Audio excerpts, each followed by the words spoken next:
Hello, everyone. Welcome tonight to our presentation with Mr. Fred Hochberg, part of the Tommy G. Thompson Center on Public Leadership event. So thanks so much for being here tonight on the Marinette campus. It's great to see everyone. I'm Matt Dornbush. I'm going to be the host of tonight's event. I'm the Dean of the Austin E. Cofrin School of Business at UW Green Bay, and excited to be up here. So tonight we're going to be joined by Mr. Fred Hochberg. He's got quite I hope you did your homework. He's got quite an accomplished resume, really interesting background, and also is an author of a recently published book. You guys ever see David Letterman? Is that too old of a quote? We always like put the book up like this.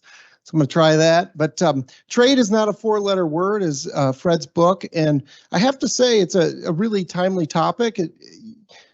It used to be everybody supported trade, right? And then, it seems like it's gotten pretty contentious. So I'm sure a really relevant read, and hopefully many of us have some Christmas lists we still need to fill. Or if you're trying to avoid your family at Christmas, it might be another good way to get through the holidays, right? So take a look at it. Very interesting and timely read.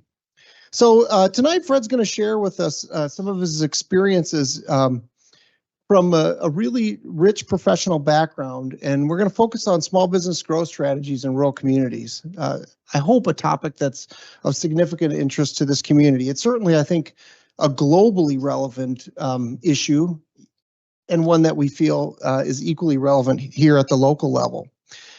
So let's just start by giving a round of applause to Fred for making the trip all the way here from New York.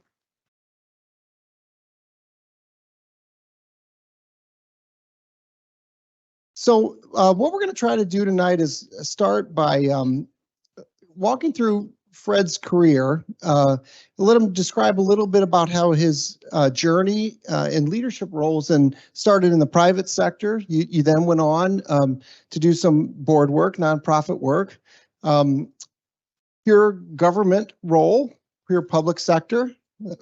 Then I think you made a misstep and you became a dean. That's probably not a recommended career choice, or so I've heard from my wife. No, I'm just kidding. But and then went to a quasi-government role. So and throughout this journey, it's a really it should give an individual a very interesting perspective on the role of small business in economic development in the U.S. and in the world, and on how trade feeds into that. So I think that's what we're going to try and accomplish tonight.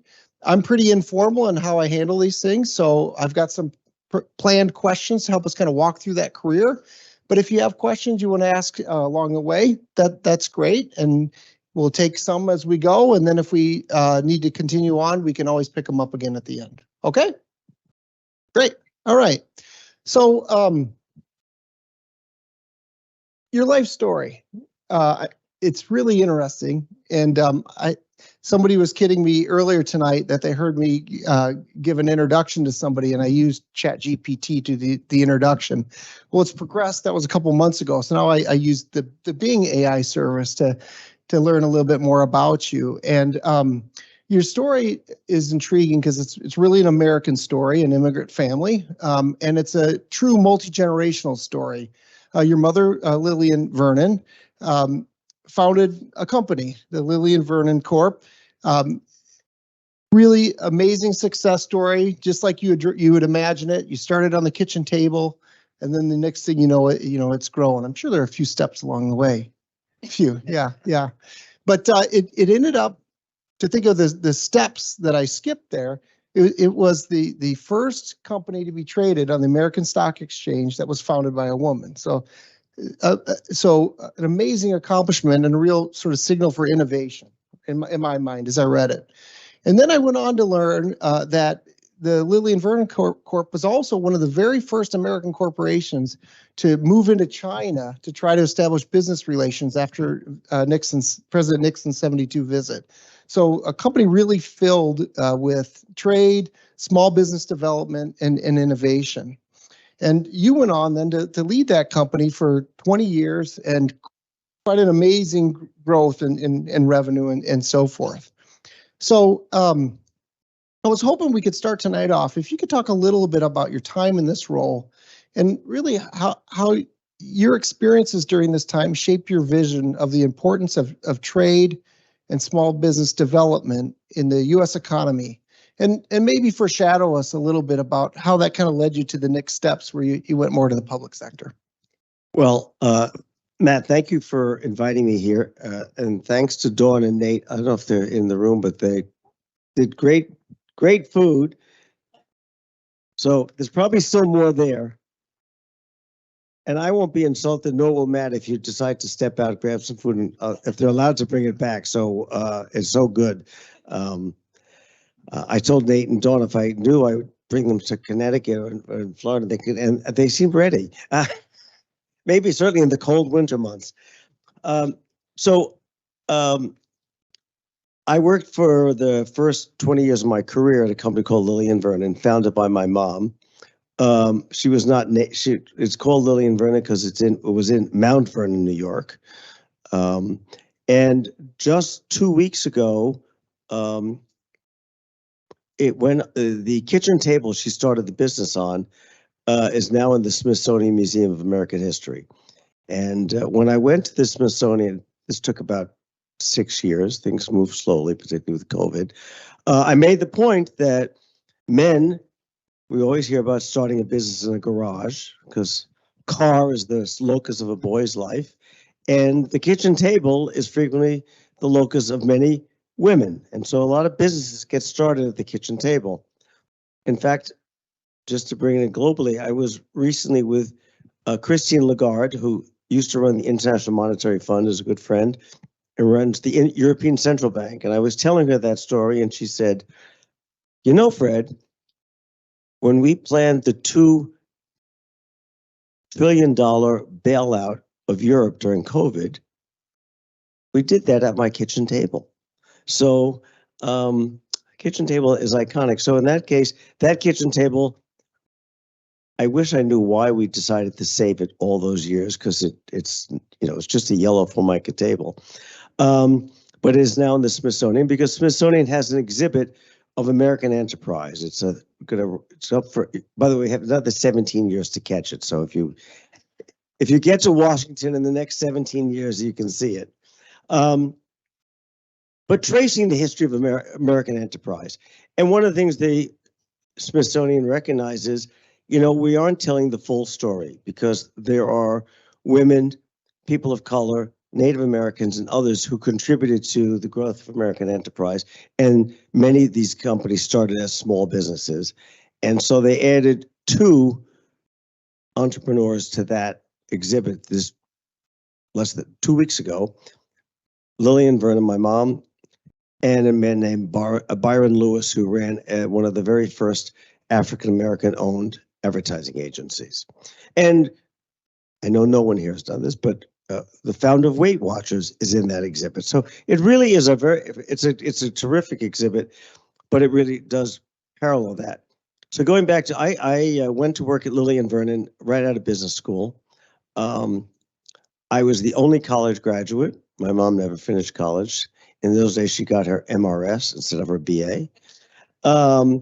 And I was probably one of 3 or 4 men at the company. It was very largely women run and operated. We just had a few men, frankly, in the warehouse. But outside of that, was mostly women. And my mom started the business in 1951. I was in utero. I was born in 52. I'll let you, those math majors, do the math. I'm 71. I'll make it easy. And the business grew slowly. My mom said, I just want to make an extra $50 a week, which seemed very modest. And by the way, just the other day, I decided to Google what was $50 in 1951 versus today. And today it'd be $647.38 a week. So my mother did not have the most modest goals. Now that if you put it in today's dollars, that was actually, she was looking for a nice sizable increase in the annual income of our family. But she was also what she called herself, a closet worker, because if a woman went to work in those days, clearly your husband was forcing you to go to work. Clearly he was not a good provider, and that's why you were working. It's not because you might want to work we might have higher ambition, or you might want to accomplish more. It was because you did not have a satisfactory home life. So and opening a catalog in those days was just mail order, provided an ability to work from home. Something now we hear a lot about, but in those days that was still a new concept. So that's how the business got started. Fast forward, I joined in 1975, right out of business school, and the company we did, I don't know, maybe $3 or $4 million, which was sizable, but it took 20 plus years to get there. And I think we had we thought, wow, after all that, I went to business school. Maybe if we could double the size of this business in the next few years, that would be pretty good. Well, from 1975, when I joined, within 10 or 11 years, we were about $125 million. By the time I left, we were just under $200 million in sales, and public, as Matt said, on the American Stock Exchange. One of the early things we did was import from China. My first trip to China was in 1981, and we brought in goods. So in terms of wrapping this back around small business, it was finding a niche. It was finding a unique angle.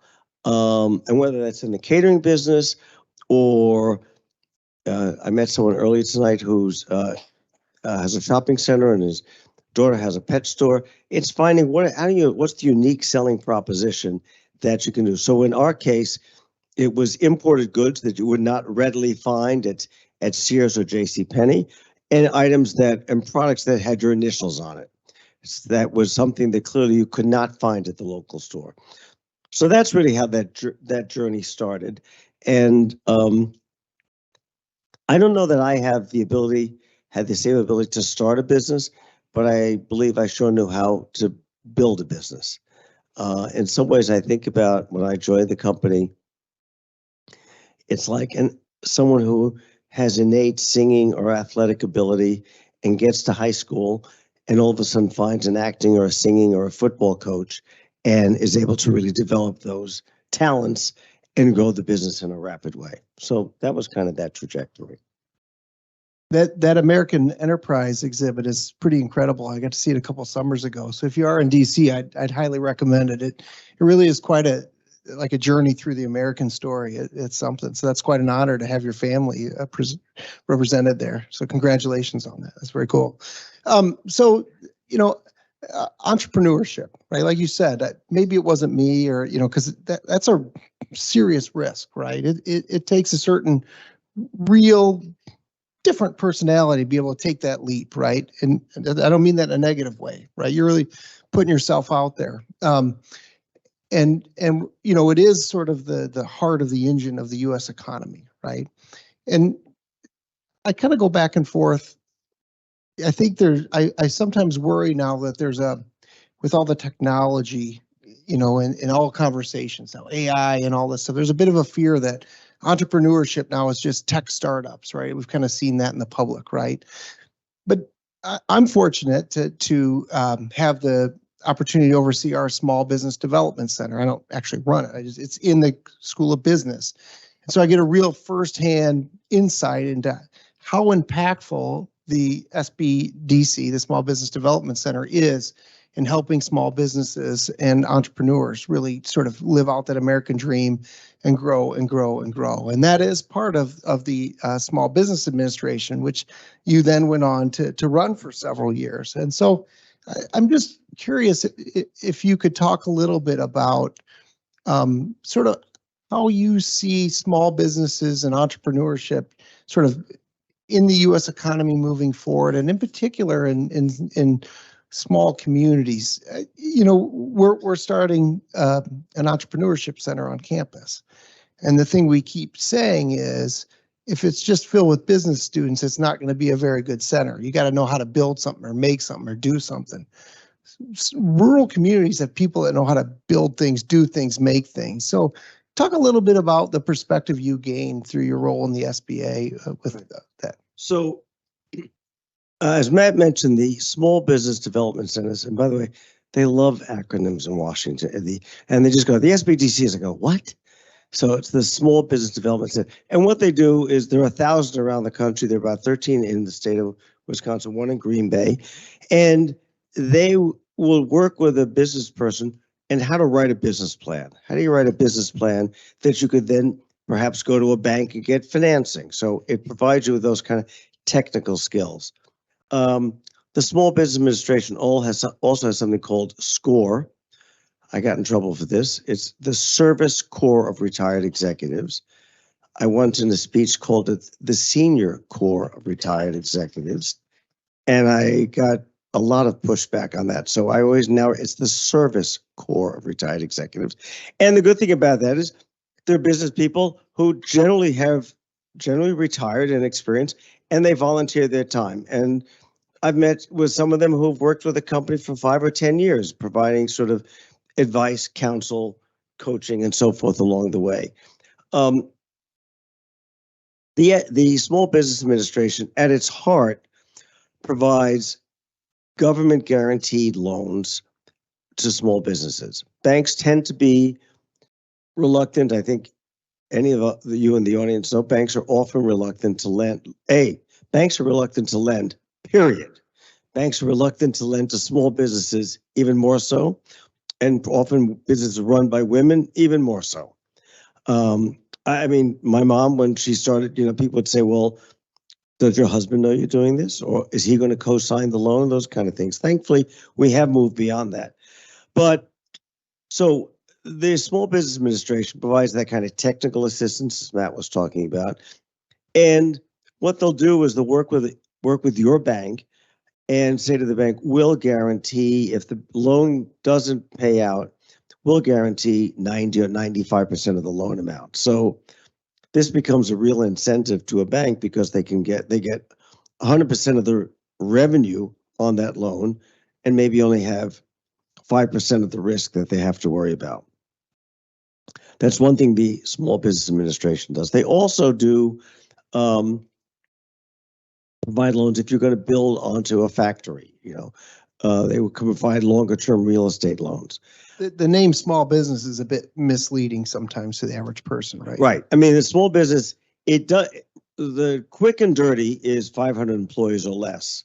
Because if you ask most Americans, what's a small business? They say 7 employees. So it can be larger than 7 employees. And it also depends on the industry. One of the other things, for example, there's a company we did a lot of work with in Olney, Texas, a town of 3,000 people called Air Tractor. And they sell crop dusters and firefighting prop planes that they retrofit for that. It's a town of 3,000 people. It's a small town. And I think they have about 125 employees. The other thing right here in Marinette, am I pronouncing it right? Marinette? Governor Evers worked to create what's called a hub zone here. So this is now, which means historically underutilized business zone. As I said, they love these acronyms. And what that means, and it's been helpful from what I understand right here, is there is an incentive for government contracting officers, obviously at the Department of Defense, but not only the Department of Defense, to purchase goods made or assembled and manufactured in a hub zone. So this area has been designated because the governor intervened and declared it a hub zone so that the naval shipbuilding facility that's opening here, and I was actually just on the phone with Senator Tammy Baldwin, who worked hard to make sure that made in Wisconsin sort of Navy shipbuilding can be done here.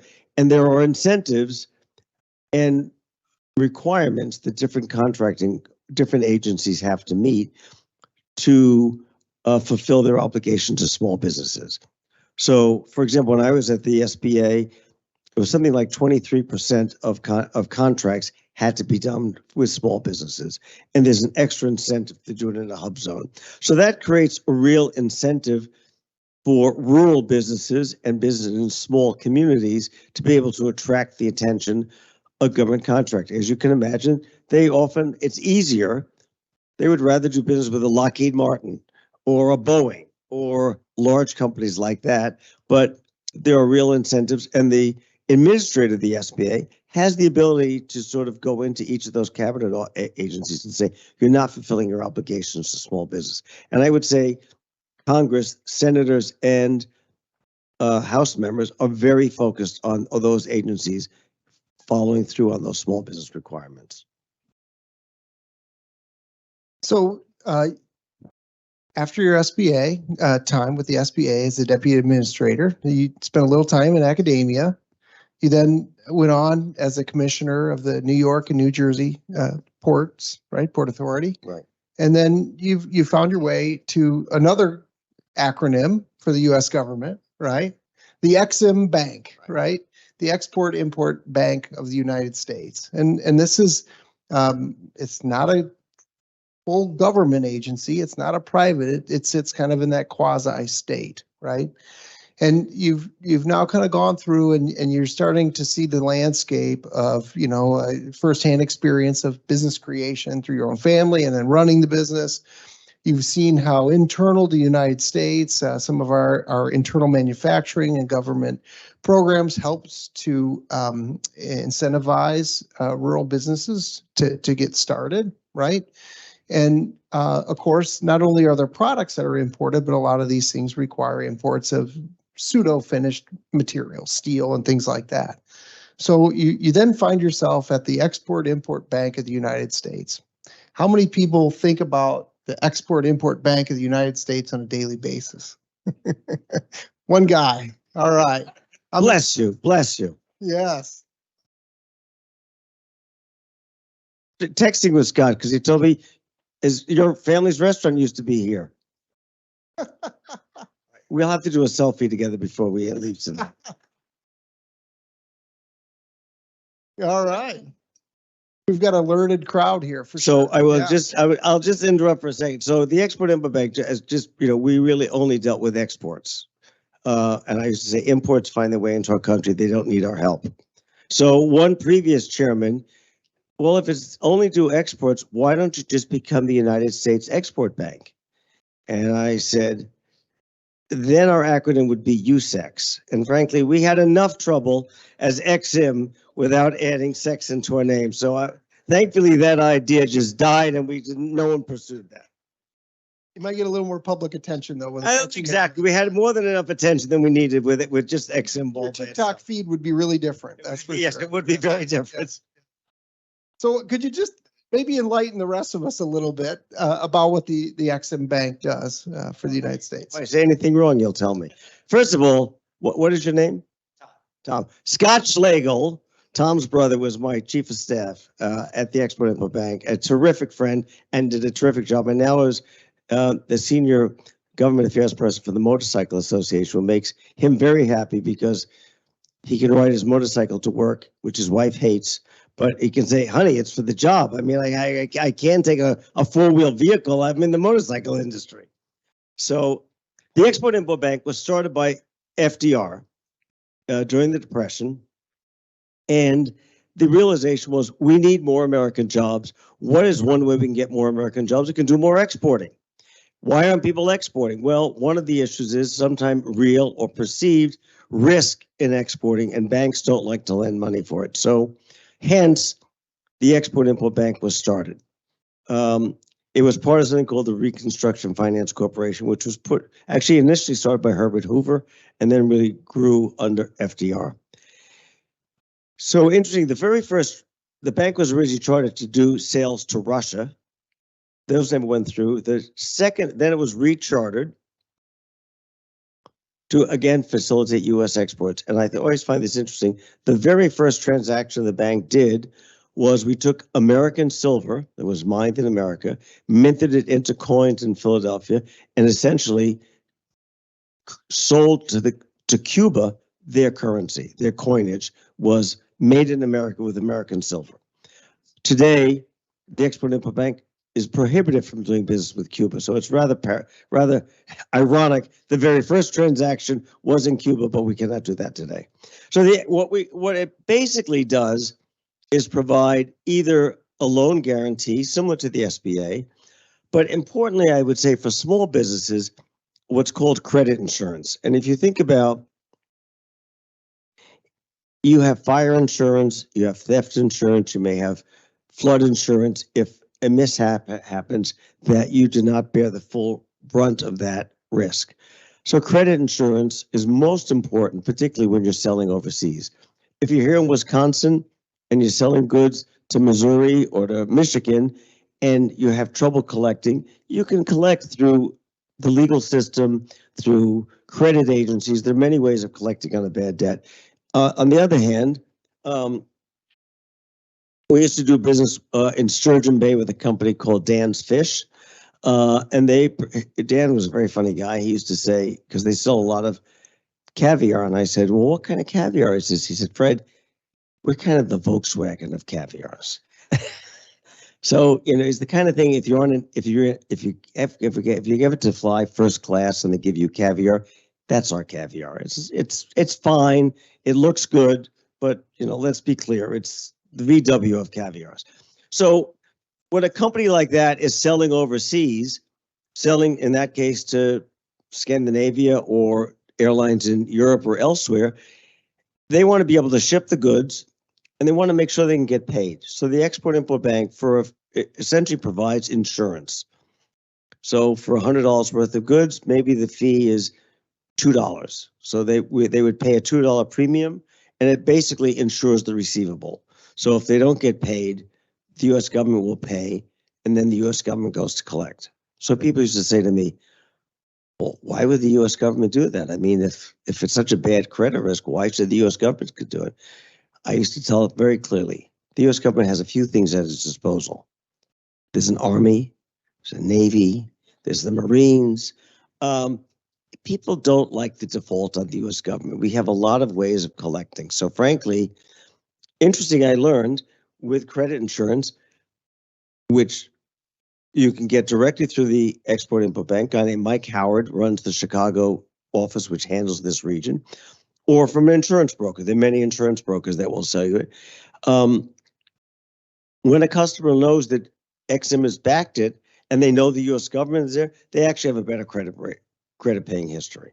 So that's probably the most valuable tool to small businesses when they're exporting. And I would say, right here in Wisconsin, I mentioned there's a company called in Millhaven that sells dairy products for the dairy industry and is about to start exporting actually Wisconsin dairy cows to Indonesia. They use that credit. They've actually exported more than just under $50 million worth of goods. This is a community with 1,708 people.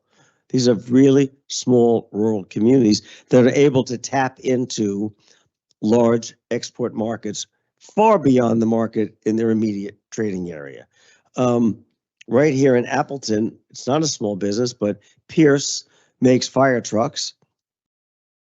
We help finance. In that case, we would provide a loan for the buyer, which sometimes is harder for them to attract. And then we sold fire trucks. We financed the fire trucks going to Lagos, Nigeria, and to China. And if you imagine you've seen a fire truck, very much likely made by Pierce, which is owned by Oshkosh. And one of my favorite things was, I never knew this, but there are something like 150 shades of red. Every fire department has their unique red color that they want to use. But that's also a very small community providing a lot of local jobs and a lot of local supply chain in rural communities. There's another company I met recently, spoke to the people at the Export-Import Bank, Jessen, which also does dairy products to support the dairy industry, and a lot of veterinary services. So there are many, many examples of small companies in rural communities that, with the Export-Import Bank, and I would say when I chaired the bank, our biggest challenge was making sure people understood it and knew it. And frankly, that's also educating the local bankers about that. So it's a global world, right? You can't put the genie back in the bottle, right?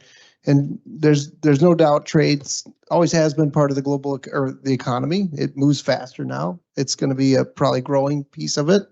And I think sometimes you think about the global scale of competition and of commerce, and it can feel a little overwhelming. And how do I fit in the pieces and things like that? And for me personally, I'm what do they call them? A KISS guy, a keep it simple, stupid guy, right? And so I'm always looking for foundational concepts that I can try to build at least the strategies we do in the business school off of. So what I really like is the blue ocean strategy, and I'm sure many of you are familiar with that. But if not, it basically says, a blue ocean is a place where it's a new market, an emerging market. There's limited competition and nice, friendly margins, right? And the opposite, of course, is a highly competitive environment. This is the red ocean, right? And the margins are slim. And we were talking about the grocery industry. That's a red ocean, I think it's fair to say, right? So you've had the opportunity to work with lots of companies from lots of communities all over the United States as they try to interact in the global economy, right? And I'm curious, urban areas, rural areas, they both have strengths, weaknesses, advantages, disadvantages. So how did you see the most successful companies you guys work with? Were there common characteristics of the communities they were in, strengths that they leveraged?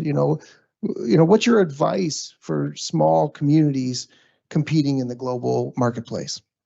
Well, since you mentioned oceans, I see a couple of people with pens and paper. If you were to draw a dollar sign, just draw a dollar sign. That big S with two bars. If you read my book, you can't answer this question. Anybody know where that symbol comes from? All right, I'll tell you. So legend has it, by the Straits of Gibraltar, before Columbus had sailed for, remember, he thought he was going to get to India, which is why we call Native Americans Indians, because he thought he had arrived at India at first. But by the Straits of Gibraltar, legend has it, there were two pillars. And on the pillars it said, nec plus ultra, nothing further beyond, warning sailors, don't pass through the Straits of Gibraltar because the earth was flat and you will fall off. Christopher Columbus returns. King Charles V of Spain, the first official act of graffiti, he etches out the neck, meaning nothing, and it just then remained plus ultra, further beyond, looking further beyond. So that is the rumor. Those two columns with a ribbon going through it is what creates the dollar sign. So a little bit about, that's a fun thing you can say at the Thanksgiving table. I promise you, nobody will know that story. But I think what we are really good at in this country is innovating. And if you talk to the Europeans far away on that other ocean, they actually say, America innovates. What do? We regulate. So we have a very innovative economy, whether it's the dairy industry I just spoke about, whether it's air tractor and thrush that makes unique crop duster planes that they sell to all over the world. I worked with a company called Demitech in Florida. It was dental and medical technologies, and then they did so well in medical, they never got into the dental part. They sold surgical sutures that would be used in surgery. Like 95% of their sales were export sales. So these kind of innovative products, whether it's in the dairy industry, whether it's in aviation, whether it's in some of our best agriculture products, that both, I would say, innovation, people do know, they like to do business with people in this country. Made in USA has real value. We've certainly taken some knocks as a country of late, just from COVID, the global financial crisis. It's been a churning and a challenging last 20 years. But I would say both the innovation and the fact is that people do rely on American companies. When we say a product will deliver and do something, we actually follow through. So those qualities have made it, I'll say, very competitive company on the global stage. That doesn't mean we have to be the cheapest, but we certainly have to deliver real value. And since Tom is here, one of the companies we also dealt with, I just thought about, was a company called Zero Motorcycles that sold early on electric motorcycles. And interesting, one of their customers was the police department in Bogota, Colombia, because these motorcycles, which were electric, would not be heard when they were trying to do drug interdiction. Normal motorcycles make a lot of noise. So you have an electric motorcycle, you can actually go to a remote place rather quietly and surprise the people you're trying to apprehend.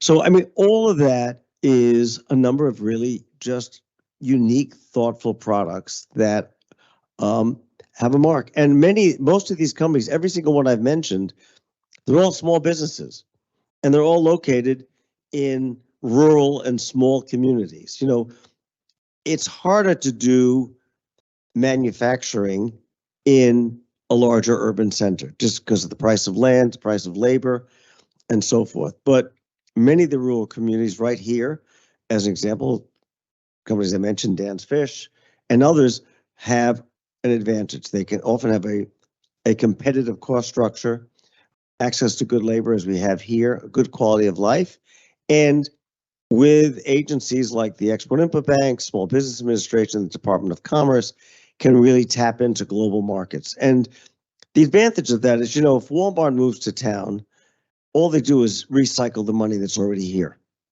They just take money that people make locally, they buy goods, and actually they send the money away because they're buying other goods.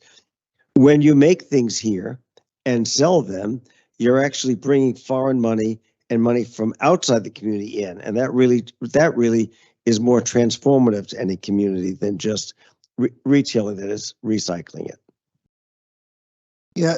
So every spring we have a keynote event for the business school. And last year we had one of our local entrepreneurs. She founded another women started business, really interesting company. And she gave the talk about entrepreneurship. And it was interesting because she really talked about, you know, when you start a business, you're thinking about making that first product or making it to the first paycheck or actually being able to make the paycheck. You know, you're really focused on the here and the now. And, you know, she said her biggest regret was that she wishes when they had started the business, they would have assumed success and thought more about the exit strategy on the other end of the business, right? Like, what will this look? How do we maximize the value of this so we can, you know, move on with the next phase of our life or whatever? It was a really interesting talk. And I bring that up because I think for a lot of entrepreneurs and small businesses, they're probably thinking about making their first product or, you know, that beginning phase, right? And they may not yet be thinking about international trade, right? Export and things like that. But it has to be part of that long-term plan. So, you know, you have such a unique perspective that most of us would have to patch together through not firsthand conversations with folks running the International Monetary Fund and things like that, right? So, you know, what advice would you give folks or will you give folks on, you know, what trade's going to look like in the future on a global scale? Because it does seem uncertain to a lot of people right now where the global economy is going to go. Well, one thing I found in meeting a lot of small business owners, when I was in business initially and joined my mother, we didn't think really about exporting. And we figured, well, we exhaust the local market, we'll think about exporting. And I think what I found is that more small businesses were thinking about export from the very outset. And partly with the internet and ways of being able to reach markets way beyond your trading area, that becomes much more of a reality today than even 20 or 30 years ago. So I think the internet has made a vast change, both in promoting your business and how to receive payment or remittances makes that much, much more far less burdens and impediments to doing so. I mean, I think in terms of, and it's good because if I give a forecast 10 or 15 years, I may not be alive to someone to say, you know, you said this, you told me this in 2023, and here it is 2038, and it didn't happen. I may not be here, so I think I can just shoot my mouth off in that regard. I think, as you said, Matt, we are interconnected, and we're not going to put that quote unquote genie back in the bottle. We are very interconnected. We're going through a period right now where that's severely in question, whether it has to do with climate, whether it has to do with how COVID and some of these pandemics have spread around the world, and whether even in our country we've been sort of pulling in a little bit more. There's more talk about onshoring, reshoring, meaning bringing more businesses back. And I think that was partly a reaction, understandable, about what happened under COVID when we sort of could not get certain, again, they love those acronyms, PPE, personal protective equipment. I worked really hard in this book to have as few acronyms as possible. So I think, you know, globalism is sort of a little bit out of favor right now, but it is here to stay. And that's sort of why I wrote the book in part. You know, it's how we can export to the world, and how we also make sure we stay innovative and competitive. I'll give you, people forget, just 20 years ago, we were the largest exporter of goods in the world. And often we think, well, we make a lot of things. We were the largest exporter in the world. In 2002, Germany overtook us. In 2010, China overtook Germany. So we moved to third place. We've now moved back to second place. We are the largest exporter of goods in the world, and one of the very largest exporters, maybe the largest, of services. Because services, by the way, include foreign students that come to study here. So a foreign student coming here, the service exporters is an education. So our movie industry, music industry, those are service exports. When tourists come to our country, that's a service export. So there are many, many ways that we can prosper by thinking about how we have a better export strategy. And partly, since you ask, it's important we don't think of exports only as goods, only as sort of big gray pieces of equipment. We have about 1 million foreign students studying in our country.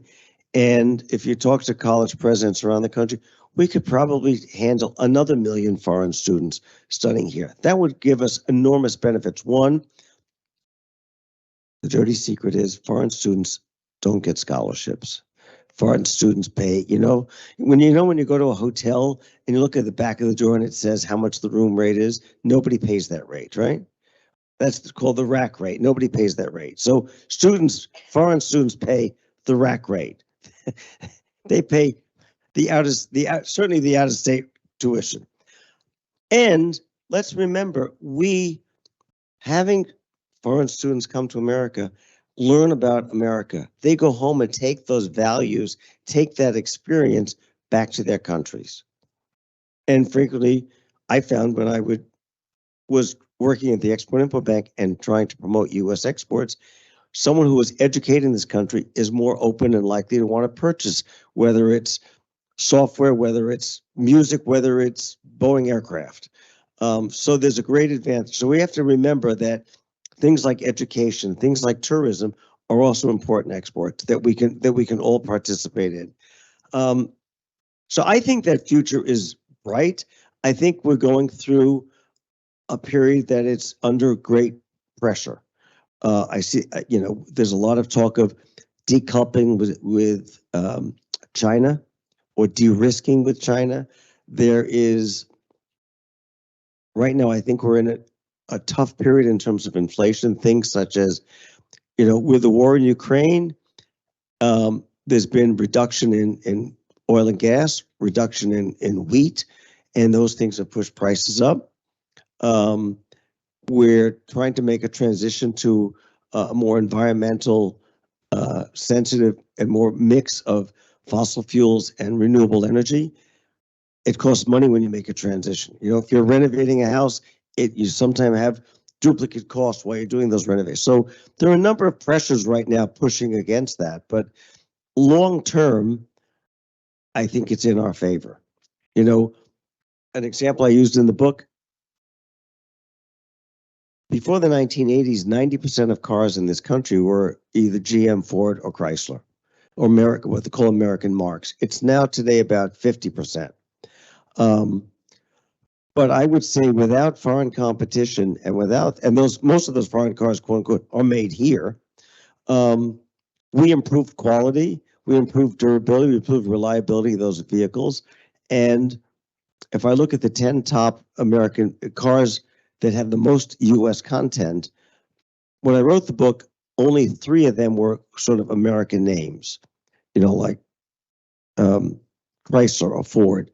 Today, 6 out of the 10 are American marques. 4 of them happen to be Tesla. But when I wrote the book, for example, the Honda Odyssey had more American content than any car made in this country. The Ford, anyone here have a Ford 150 pickup truck? Okay, that is only about half made in America. And the most embarrassing one is the Chevy Spark, which thankfully they just discontinued. Anybody have a Chevy Spark? 1%. But you go into a dealer, you would think that's an American car. So I think we have a lot of advantages in terms of innovation, in terms of ambition. Yes, we have a number of impediments, but I think that longer term, and as we said, Matt, I think companies look at exporting as part of their growth strategy early on. You know, many people, they open a restaurant today are thinking, could I have 2 or 3 of them, not just one?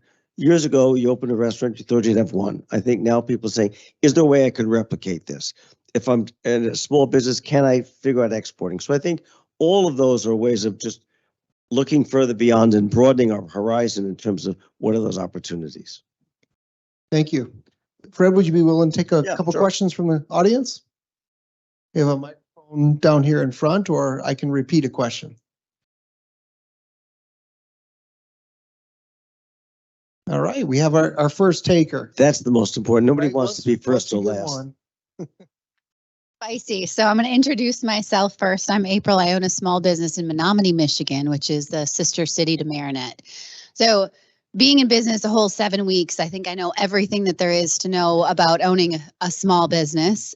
But my challenges really come when you talk about insurance. So we, as a small business of less than 7 employees, one of whom I'm married to, we struggle with insurance. So we produce spirits.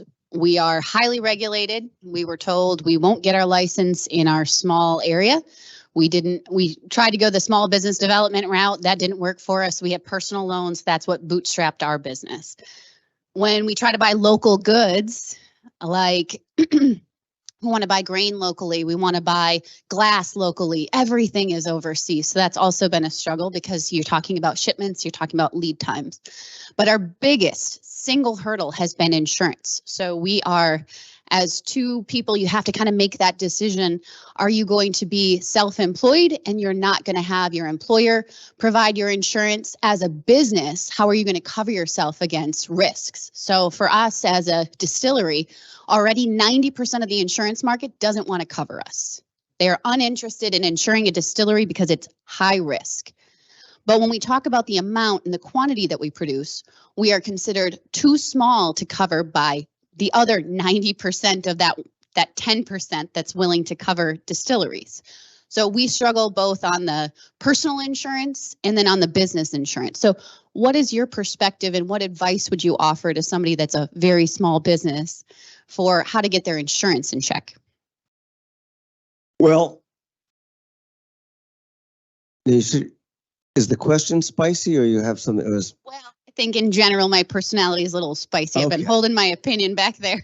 I've got lots to say, but we'll start with that as a question. All right. I have not had this kind of question before, so I'm not, but I would think if you speak to the Small Business Development Center, they might have some leads for you on how you might address that. Or because I can't imagine you're the only small business have dealt with that. Or is there not a distillery trade association that might have some resources for you? Yeah, so I would say my other comment that will lead back to that is the biggest asset that we have as a small rural community is sticking together. So we have been helped by other people that have done it before, different businesses. There's so much community support in this area, and that's why it's great to be here. So when we speak to other distilleries to get advice on who they go through, they're all bigger than us. So our issue is at this point our size. So we need to start producing more gallons, more barrels to be lucrative enough to be insured by insurance companies that specialize in distillery insurance. That's our specific issue. But in general, I like to make it applicable to the majority of people that are in this room. Has anybody else had issues with insurance? Like it's a scary problem to have to overcome. Do I buy personal insurance that I can maybe cover any incidentals with my kids, with my family? You know, what can we do to help overcome that? So just that's my question. Well, you know, I don't, again, I don't have a specific silver bullet for that, but I would say one of the things that's important in our economy right now, and there are a number of people who are working on this, is to make sure we don't have too much concentration. You know, with enough competition, we can deal with a lot of issues. So part of it is, and in many industries, there's been so much consolidation that it one squeezes out innovation or squeezes out perhaps someone who's a niche player who might be able to say, you know what, I'll tackle some of those small businesses because there aren't a lot of people in that marketplace. When it comes to things which I'm a little more familiar with, credit insurance, you know, we at EXIM, at the Export-Import Bank, provided credit insurance, you know, for overseas sales, but with companies that were too small to attract an insurance broker or an agency on their own. And I remember visiting, and I had some local Marinette cherry wine tonight. It was very good. There's a company called Chateau Chez Michel, which is in Washington State. And we provided their export credits, export insurance for 10, 11 years. And then they dropped us. And we said, why'd you drop us? He said, well, we now have a big enough credit history and we now have enough that we're now of attraction to a commercial insurance company. So we graduated them. Now, by the way, some people in Congress then say, why are you doing less small business? I said, well, the good news is they got big enough, they didn't need us anymore.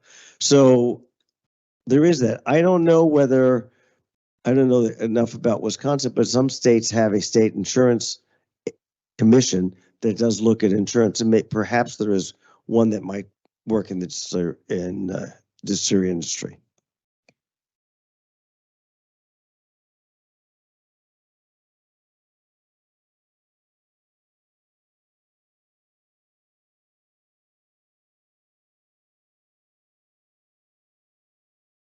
My name's Austin Wood. I own a business building log furniture and railings, and it was started in a garage 10 years ago, kind of a side business, and last year it turned to full time. So throughout the last year, I've been trying to figure out freight and how to tackle freight and get contracts and how to increase what we can produce, because it's a niche market, it's all handmade. So I can kind of rope in the sales part and get more sales. What about my headway right now? My blocks are in production. So do you have any advice on how to increase your production output for handmade or built goods? Well,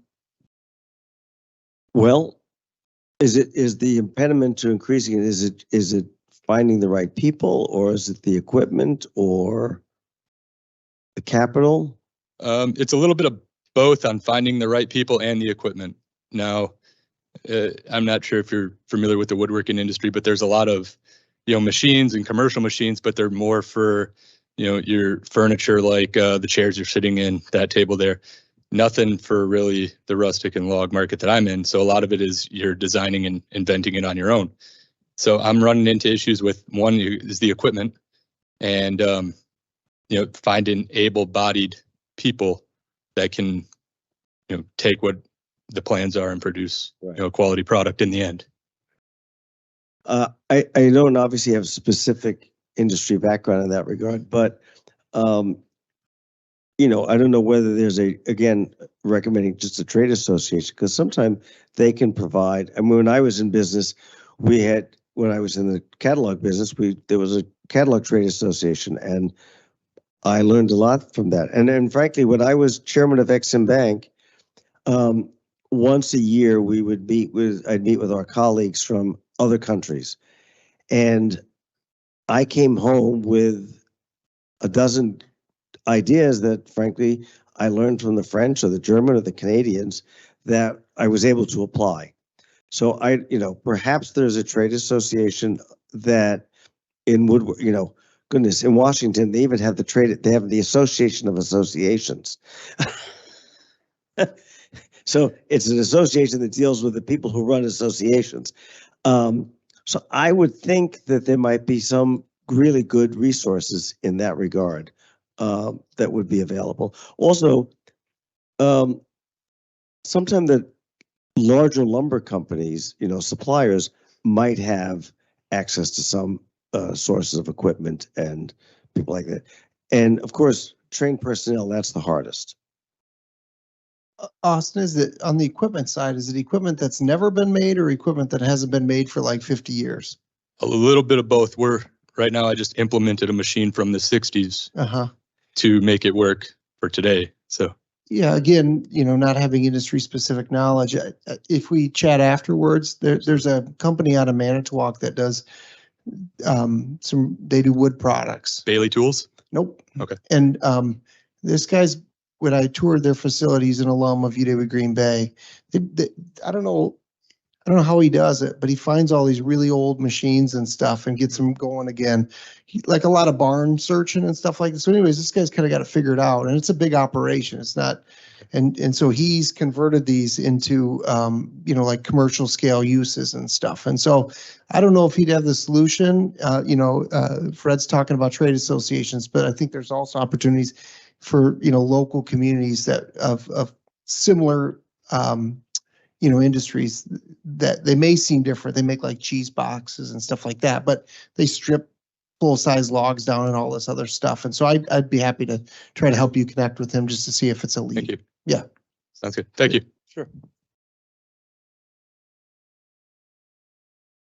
Time for maybe one last question. Eric, I can see you're chomping at the bit. Come on. Chomping, but there's a bit.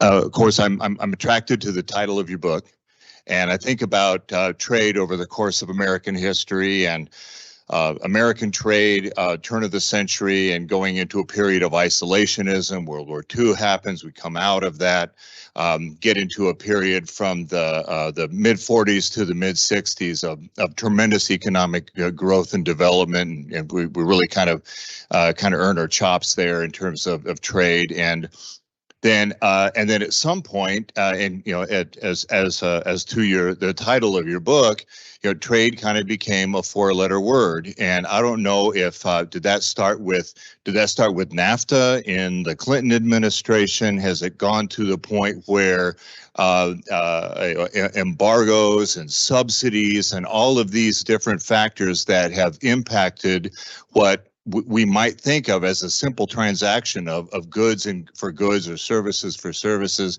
and put an unsavory, political element into it. And I know that was always there, but what is it that that has caused many American producers to think of trade as a four-letter word?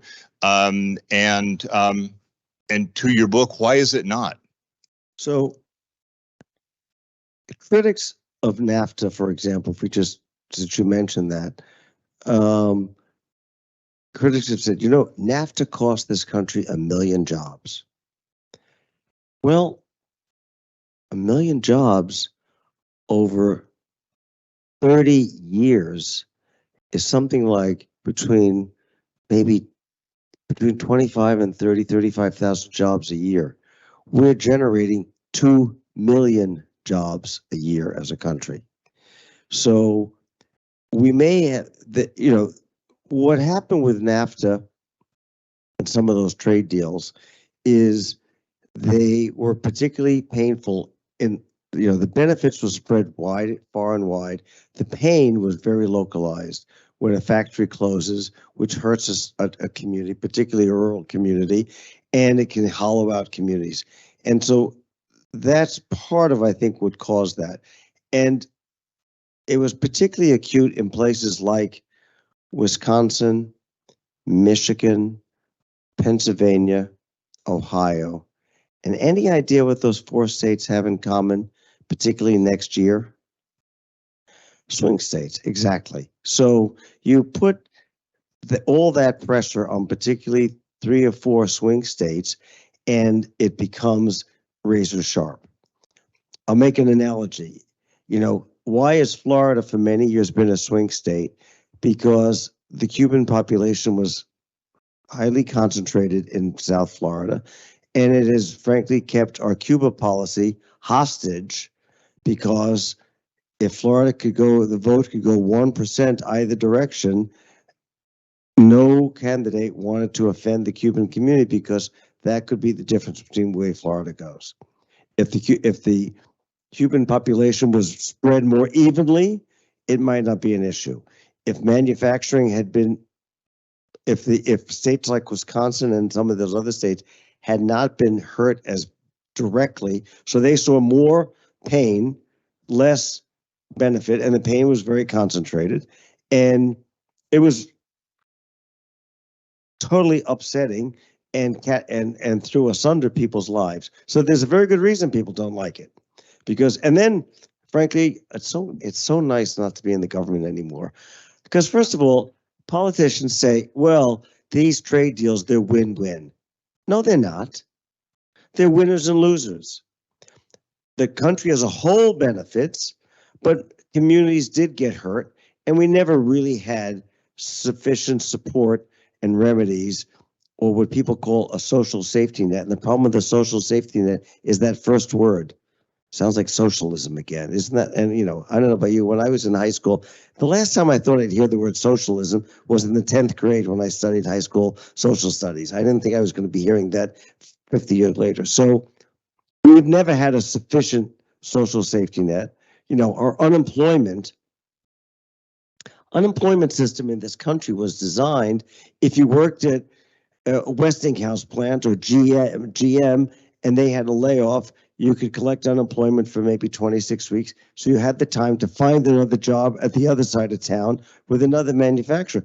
That's not the nature of unemployment today. What happens is, either through innovation or just market changes or trade, the job disappears. And it isn't that easy to find another job across town, because that's just not it's not a temporary nature. So I think, we have to fix our unemployment system. We have to fix it that there's much more worker training.